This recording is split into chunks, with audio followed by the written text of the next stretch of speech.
এটা হলো আমাদের সেই প্রতিষ্ঠান, যেই প্রতিষ্ঠান অনেক সময় মানুষের একটা বিল্ডিং করতে, ঘর করতে, পরিকল্পনা করতেই 1-1.5 বছর চলে যায়। আর চোখের পলকে 2-3 বছর আগে আমরা খোলা মাঠে মাহফিল করে গেলাম, প্রথম কোনো পরিকল্পনা ছাড়া আপাতত কোনো রকম একটা টিন দিয়ে, সোন দিয়ে ঘিরে আজকে সেখানে একটি সালাফি মার্কাজ দাওয়া সেন্টার তৈরি হয়ে গেছে, আলহামদুলিল্লাহ। এখানে একটা বড় কারণ থাকতে পারে। প্রথম কথা তো আল্লাহর দয়া, 2 নম্বর হলো আপনাদের দোয়া, ভালোবাসা তো আছে কিনা। 3 নম্বর হলো এই প্রতিষ্ঠানের দায়িত্বশীল অ্যাডভোকেট মাইনুল শহীদ ভাই, সম্ভবত উনি সভাপতির পদ নিয়ে নাই, উনি আছেন একজন কোরআনের খাদেম হিসেবে, বলেন আলহামদুলিল্লাহ। নইলে বাথরুমের টাঙ্কিও সে ঠিক করে, পাইপ ফেটে গেলেও নিজের হাতে ঠিক করে, বাচ্চাদের খাবারও রান্না করে দিচ্ছে, আবার কোথাও ময়লা থাকলেও পরিষ্কার করতেছে।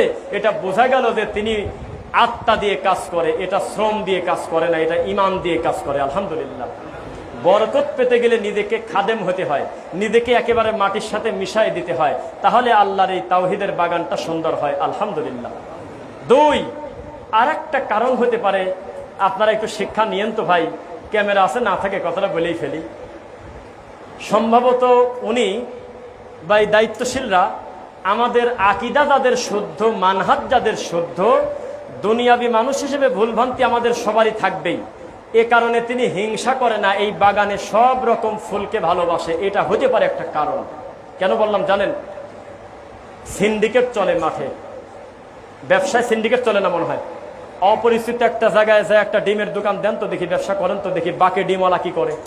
একটা গরুর মাংসের দোকান দেন তো দেখি, পরিস্থিতি কত জটিল হয়, সিন্ডিকেটে টিকতে পারবেন না। কিন্তু আমার মনে হয় এই বাগানে একটা সুবিধা, তিনি কারোর মতামত নিয়ে কোনো আলেমকে ভালোবাসেন না, কে কি বললো তা মনে করে না। যার আকীদাটা, ফাউন্ডেশনটা শুদ্ধ, যার মানহাজটা শুদ্ধ, এমন ছোট থেকে বড় সবাইকে ধারাবাহিকভাবে এই বাগানে আনতেছেন, আলহামদুলিল্লাহ।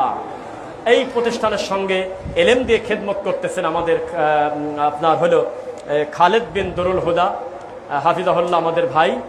আল্লাহ তুমি তাকে এবং তার পরিবারকে দিনের জন্য কবুল করো, তার এলেমে তুমি বারাকা দান করো। তিনিও অত্যন্ত বিনয়ী ছাত্রদের সঙ্গে, আল্লাহ আমাদের এই যত গার্জিয়ান সন্তানকে এখানে দিয়েছে, আল্লাহ তুমি কাউকে মাহরুম করো না, আল্লাহ সকলকে তুমি যোগ্য আলেম হিসেবে কবুল করো।